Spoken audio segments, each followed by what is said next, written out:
ఏం చేస్తున్నారేంటి? ఈవినింగ్ అయితే మాకు ఫుడ్ క్రేవింగ్ స్టార్ట్ అయిపోతాయండి. ఎంత హాట్గా మధ్యాహ్నం లంచ్ చేసినా ఈవినింగ్ అయితే మాకు ఆకలికి స్పైసీగాను టేస్టీగా తినాలనిపిస్తుంది.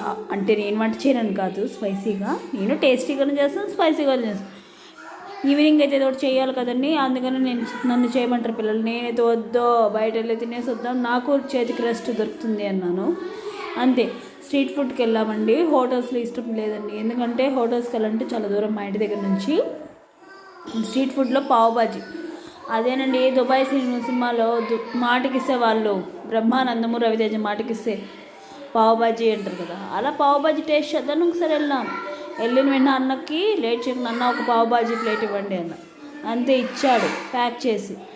బట్ ఆ టేస్ట్ ఇంకా కావాలనుకుంటాంగా, వాళ్ళు ఇచ్చే ప్యాకెట్ ఏ పక్కకు సరిపోతుంది మా నలుగురికి. అంతే, ఇంటికి వచ్చి మళ్ళీ బ్రెడ్ కొనుక్కొని వచ్చా, మళ్ళీ వెయిట్ చేసే వాళ్ళు చేసినట్టే అదో ఆనియన్స్ అంతా వేసి గార్నిష్ చేశాను వాళ్ళలాగానే.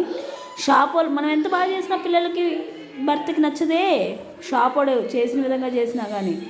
అందుకే వాడు చేసిన కుర్మా పక్కన పెట్టా, నేను చేసిన బ్రెడ్ పక్కన పెట్టా, రెండు మిక్స్ చేసా. టేస్ట్ అదురు. Please subscribe my channel.